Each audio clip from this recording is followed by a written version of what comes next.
नमस्कार दोस्तों, आप सभी का स्वागत है हमारे YouTube चैनल इंग्लिश विजार्ड में। मैं हूं आपका इंग्लिश मेंटर आदित्य धनराज। दोस्तों, इस सेक्शन में हम लोग करने वाले हैं वोकैबुलरी का एक हिस्सा जो कि बेस्ड है हमारा शॉपिंग पर।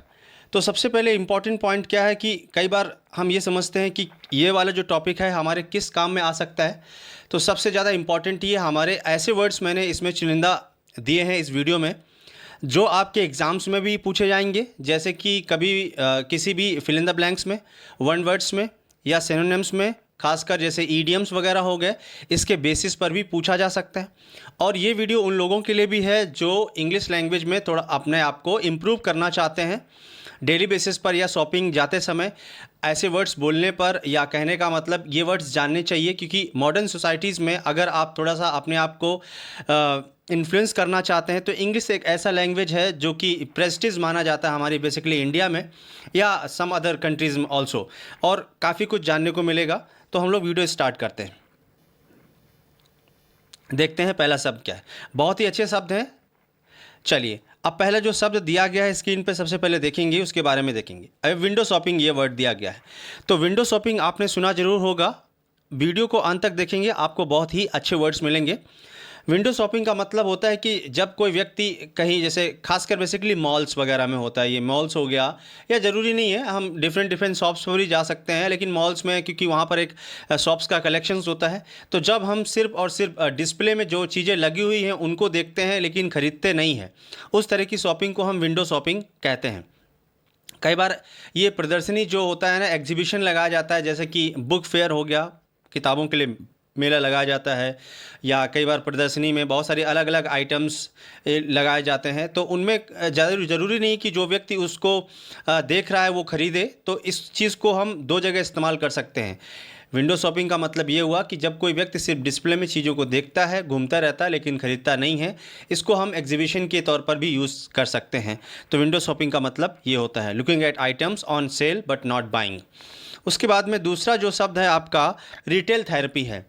तो जैसे रिटेल थेरेपी, ये कोई थेरेपी नहीं है, ये एक थेरेपी जैसे काम करती है। कई बार ऐसा होता है कि कुछ लोगों को मेनिया होता है शॉपिंग करने का, और कई बार शॉपिंग करने वैसे भी अगर देखा जाए, देखिए जिस व्यक्ति के पास पैसा नहीं है तो उसकी ये चीज़ें एक्सपेंडिचर होती हैं कि हाँ वो मजबूरी के चलते उस चीज़ को ख़रीदता है। लेकिन कुछ लोगों के पास काफ़ी चीज़ें हैं, अफ्लुएंट लोग हैं जिनके पास पैसा है, तो वो शॉपिंग को as a act of shopping feel better in the sense अपने आप को बेटर फील कराने के लिए जब शॉपिंग की जाती है, तो वो तरह का रिटेल थेरेपी होती है। और ऐसा कई लोगों में होता है।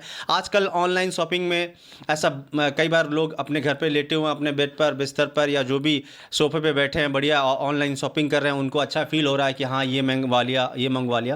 देखिए, इसके लिए आपके पास संसाधन, रिसोर्सेज, आपके पास पैसा होना ज़रूरी है, तो वो रिटेल थेरेपी है। चलिए, अब आगे बढ़ते हैं। तो शब्द बहुत उम्दा हैं, आप इनको अपने डिक्शनरी में ऐड करें और अपने आप को इम्प्रूव करें। नेक्स्ट, हमारा जो तीसरा शब्द है वो दिया गया है आपका बार्गेन। बार्गेन आप लोग सभी लोग समझते हैं, बार्गेन दो तरीके से यूज़ किया जा सकता है। एक आपका वर्ब की तरह यूज़ कर सकते हैं या आप एक नाउन की तरह यूज़ कर सकते हैं। तो आ बार्गेन लिखा है, यहाँ हमने नाउन की तरह यूज़ किया है। अगर आप बार्गेन सिर्फ लिखते हैं तो वर्ब की तरह यूज़ कर सकते हैं इसको। लिखा है excellent value for an item और पर्पस। देखिए, बार्गेन का मतलब होता है मोल भाव। मोल भाव करके हम एक आइटम का, एक आर्टिकल का ऐसा वैल्यू सेट कर लें जो हमारे लिए, हमारे मतलब किसी भी व्यक्ति के लिए वो अफोर्डेबल हो जाए, और ऐसा हमें महसूस हो कि ये मैंने काफ़ी मतलब काफ़ी मेहनत के साथ इस चीज़ को मैंने कम करवा लिया। ऐसा बार्गेन कहने का मतलब, बार्गेन करने के बाद बहुत अच्छा फील बेटर हो, उसके सेंस में हम इसका यूज़ करते हैं बार्गेन। और ख़ासकर चीज़ों को सस्ते दामों पर ख़रीदना ही बार्गेन कहलाता है। आगे एक और वर्ड आएगा, उसके बारे में थोड़ा सा और भी डिटेल में बताएंगे, और उसमें और बार्गेन में थोड़ा सा फ़र्क है। बाकी नेक्स्ट जो हमारा जो वर्ड दिया गया है, बहुत अच्छा शब्द है ये, शॉप अराउंड। ये आप फ्रेजल वर्ब की तरह इस्तेमाल किया जाता है, शॉप अराउंड। शॉप अराउंड का मतलब होता है जब हम डिफरेंट डिफरेंट शॉप्स में जाकर जो प्राइसेस होते हैं ना, उनको हम लोग देखते हैं कि कहाँ पर प्राइसेस कम है, कहाँ पर ज़्यादा है, मतलब कंपेयर करते हैं, सीधी सी बात है। तो compare prices in different shops before buying. जैसे आपको कोई बुक्स लेनी है, कोई ड्रेस लेना है, पर्टिकुलर कोई भी चीज़ लेनी है, तो हम 2-4 शॉप्स में जाके उनके प्राइसेस को कंपेरिजन करते हैं। ऑनलाइन में भी फ़िल्टर कर सकते हैं, वो डिपेंड करता है, तो उसको शॉप अराउंड बोलते हैं। ये फ्रेजल वर्ब की तरह यूज़ किया जाता है, कई बार आ चुका है ये। नेक्स्ट, नेक्स्ट हमारा जो शब्द है वो आपका, अब जैसे ये वन वर्ड्स में पूछे जा सकते हैं, जैसे कि ये जो शब्द दिया गया है शॉपिंग का मतलब ये होता है कि एक ऐसा व्यक्ति जिसको शॉपिंग करने का बहुत ज़्यादा मतलब वो ऐसी समवन हु लव्स शॉपिंग, मतलब उसको शॉपिंग के नाम पर वो बहुत एक्साइटेड हो जाता है, उछल जाता है, ऐसा व्यक्ति जो होता है उसको शॉपिंग बोलते हैं। तो अच्छा वर्ड है, आप इसको ध्यान रखेंगे और अपने में आप इम्प्रूव करें।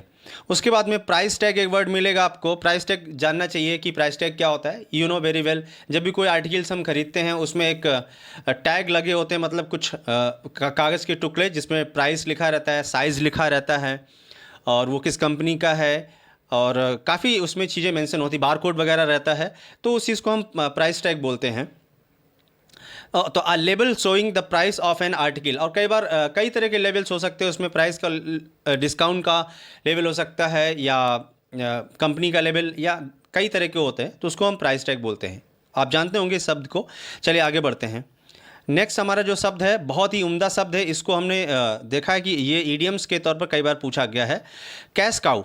कैश काउ एक अच्छा शब्द है जिसको ईडियम की तरह यूज़ कर सकते हैं। कैश काउ का मतलब होता है जैसे शॉपिंग के लिए चाहिए, हालांकि ये सब शॉपिंग में नहीं आना चाहिए था लेकिन फिर भी ये मैंने डाल दिया, काफ़ी अच्छा शब्द है। कैश काउ का मतलब है कि जो आपका रेगुलर सोर्स ऑफ इनकम है उसको हम कैश काउ बोलते हैं। जैसे कि आप अगर जॉब करते हैं, प्राइवेट जॉब, तो आपकी सैलरी है वो रेगुलर सोर्स ऑफ इनकम है। सरकारी जॉब करते हैं तो उसमें भी सैलरी मिलती है। कई बार आपका बिजनेस करते हैं, जैसे आप मिल्क डेयरी फार्म चलाते हैं, मिल्क प्रोडक्ट बेचते हैं या ग्रोसरी बेचते हैं, या डिपेंड करता है क्या करते हैं, तो वो आपका एक रिसोर्स हो गया इनकम का, उसको कैश काउ बोलते हैं। चलिए नेक्स्ट जो शब्द दिया गया है बहुत इंपॉर्टेंट है, एन इम्पल्स बाई। ये कई बार ऐसा होता है, ये मेरे साथ भी होता है, आपके साथ भी हो सकता है। इम्पल्स बाई का मतलब क्या होता है कि कई बार हम लोग शॉपिंग के लिए जाते हैं और मतलब एक्चुअली हम दूसरी चीज़ों के लिए जाते हैं और हमें वहाँ पर कोई भी दूसरी चीज़ ऐसी मिल जाती है, हम उसके लिए नहीं गए थे लेकिन हम वो चीज़ खरीद लेते हैं, उसको हम इम्पल्स बाई कहते हैं। तो जैसे कि लिखा है, an unplanned purchase when something bought suddenly without careful thought, और उसके बारे में ज़्यादा सोचते नहीं, कोई प्री प्लानिंग नहीं होती, उसके लिए बजट भी नहीं होता है, लेकिन फिर भी हमें अच्छी लग जाती है तो हम उसको खरीद लेते हैं। वो एक तरह की जो खरीदारी है वो एक इम्पल्स बाई। इम्पल्स का मतलब आवेग में, आवेग मतलब उसके स्टाइल को अच्छा लग गया, कलर अच्छा लग गया, ऐसा लग गया कि नहीं मेरे लिए, मेरे अच्छा जैसे ड्रेस वगैरह हो सकती है मेरे लिए बहुत अच्छी हो सकती है, ये सारी चीज़ें हैं। बुक्स वगैरह भी है, कई बार दूसरी बुक्स लेने गए, कुछ दूसरी बुक्स हमें दिख गई तो हम वो ले लेते हैं, तो ये सारी चीज़ें बहुत कॉमन है। चलिए आगे बढ़ते हैं। अभी हमारा नेक्स्ट जो है सॉफ्ट लिफ्टिंग है। बहुत अच्छा शब्द है, जानना चाहिए आप लोगों को। तो जो सॉफ्ट लिफ्टिंग है, सॉफ्ट लिफ्टिंग का मतलब होता है कि जब कोई व्यक्ति दुकान से चोरी करता है, जैसे कि कई बार देखा होगा वीडियोस वगैरह आ जाते हैं यूट्यूब वगैरह पे, फेसबुक वगैरह पर, आजकल तो CCTVs लगे हुए हैं। तो take good from a shop without paying for them, मतलब बेसिकली चोरी करना ही हो गया, चीज़ों को उठा लेना, कहीं छुपा लेना, पॉकेट में, शर्ट में या किसी भी जगह पर, तो वो सॉफ्ट लिफ्टिंग कहलाता है। सॉफ्ट लिफ्टिंग का मतलब होता है बेसिकली शॉप में जाके, कहीं भी शोरूम में जाके आइटम्स की चोरी करना, सॉफ्ट लिफ्टिंग कहलाता है। नेक्स्ट हमारा जो शब्द है वो है knock down price. Knock down price का मतलब ये, जैसे कि हम लोग नॉक डाउन प्राइस करते हैं, जैसे बार्गेन करते हैं ना, नेगोशिएट करते हैं, तो उस प्राइस को नॉक डाउन कर लेते हैं। नॉक डाउन का मतलब ही है नीचे गिरा देना। एक्सट्रीमली चीप और costing much less than the usual amount. तो जब हम नॉकडाउन प्राइस का मतलब, कई बार ऐसा होता है कि जब हमारे स्टाइल्स पुराने हो जाते हैं कपड़ों के, या जैसे पिछले साल का रखा हुआ कपड़ा है, या कहने का मतलब कुछ ऐसी चीज़ें होती हैं उनको हम नॉकडाउन प्राइस पर बेचते हैं ताकि वो माल हमारा यहाँ से, मतलब गुड्स जो है हमारे शोरूम या गोडाउन से निकल जाए, क्योंकि वो एक्सपायर होने वाला है। तो उसको हम कई बार कम दामों पर या डिस्काउंट देके बेचने लगते हैं, तो उसको हम नॉकडाउन प्राइस पर बेचते हैं। ये बहुत अच्छा शब्द है, ये फ्रेजल वर्ब की तरह यूज़ किया जाता है। नेक्स्ट अभी नेक्स्ट हमारा जो वर्ड दिया है ये है आपका हैगल। हैगल बहुत अच्छा शब्द है, फिल इन द ब्लैंक्स में आया है, कई बार पूछा जा चुका है। हैगल ये एक तरह का वर्ब है और ये वर्ब का मतलब है to negotiate the cost of an item. सीधी सी बात है, बार्गेन जो होता है ना उसका सिनोनिम है, तो नेगोशिएट कर देना। और कई बार देखिए हैगल का मतलब लोग मोल भाव करना भी कहलाते हैं, जैसे बार्गेन अगर वर्ब की तरह यूज़ करोगे तो उसका भी मोल भाव। हमारे जो लोकेलिटीज़ में कई बार तो लोग उसको बोलते हैं कि अब कोई कस्टमर बहुत चिक चिक करता है, बोलते हैं कि नहीं यार, वो बोलेगा नहीं इतने का दिया, बगल वाला इतने का दे रहा है, आप इतना महंगा क्यों कर, लास्ट टाइम मैंने इतने का लिया था, अभी आप बढ़ा दिए हैं। तो जो चिक चिक करता है, चिक चिक करना मतलब इन द सेंस मोल भाव करना, बहुत नेगोशिएट करना, और उसके कंपैरिजन में पिछले साल का, अगले साल का, बगल वाले का, इन सब चीज़ों के लिए, तो वो हैगल है। उसके बाद नेक्स्ट जो हमारा दिया गया है वर्ड दिया गया द रियल मैकॉय। तो ये एक ईडियम की तरह यूज़ किया गया है और ये कई बार पूछा गया, आप ये अंडरलाइन करके पूछा गया है और सेंटेंस में यूज़ करके भी पूछा गया। रियल मैकॉय का मतलब होता है जब कोई चीज़ जेन्यून है या जो फेक नहीं है, असली नहीं। जैसे कभी कभार सोना लेने जाएंगे आप, तो जब सोना लेने जाएंगे तो कैसे लेंगे? जैसे कि बोलते हैं ना, सोना को हम कैरेट में लेते हैं, 24 और 22 या जो भी है 20, वो कैरेट्स के हिसाब से मिलता है। और अब ये एक रियल मकाओ है, कहने का मतलब है वो जेन्यून है, फेक नहीं है। हालांकि फेक भी होता है, ऐसा नहीं है, लेकिन जो आर्टिफिशियल ज्वेलरी, जो इमिटेशन ज्वेलरी लोग लेते हैं, वो जानबूझ के लेते हैं कि हाँ सोने जैसा दिखना चाहिए, लेकिन होता नहीं है। लेकिन रियल मकाओ का मतलब है कि जेन्यून या जो कि फेक नहीं है। उसके बाद में आज का जो लास्ट शब्द है वो हमारा दिया गया है बार्गेन हंटिंग। तो बार्गेन हंटिंग का मतलब क्या है? वो सर्चिंग फॉर बार्गेन। बेसिकली जैसे कि ऑनलाइन शॉप करते हैं, शॉपिंग करते हैं, उसमें तो कोई कोई सामने वाला जो व्यक्ति है वो तो होता नहीं है, तो हम लोग उसको फ़िल्टर कर लेते हैं। कई बार उसमें हम लोग ये स्कीम देखते हैं, किसी पे कितना डिस्काउंट है, या किस पे कैशबैक है, या किस पे आगे का ऑफ़र मिल रहा है, कुछ ऑफ़र पे कुछ डिस्काउंट मिल रहा है, तो वो बार्गेन हंटिंग के तौर पे पूछा या मतलब यूज़ किया जाता है। बहुत ही अच्छा शब्द है। तो कोई ये जो शॉपिंग से रिलेटेड कुछ अच्छे शब्द थे, मतलब ये नॉर्मल शब्द नहीं थे, ये हमारे एग्जाम्स में आने वाले शब्द हैं। और अगर आप इम्प्रूवमेंट करना चाहते हैं तो भी आपके लिए, और कई बार स्पीकिंग में यूज़ कर सकते हैं आप। तो दोस्तों आज के लिए सिर्फ इतना ही।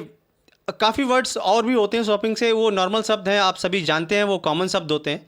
तो हम लोग आज के लिए इतना ही करेंगे। वीडियो कैसा लगा है कमेंट करके बताइए, लाइक भी करिए, शेयर भी करिए और चैनल को सब्सक्राइब भी करिए। क्योंकि देखिए ऐसा है कि जब कोई व्यक्ति आपको कुछ अच्छा देना चाहता है, मेहनत करता है, तो आपका भी फ़र्ज़ बनता है उसका सपोर्ट करना चाहिए। वीडियो देखने और सुनने के लिए बहुत बहुत धन्यवाद। मिलते हैं अगले सेशन में।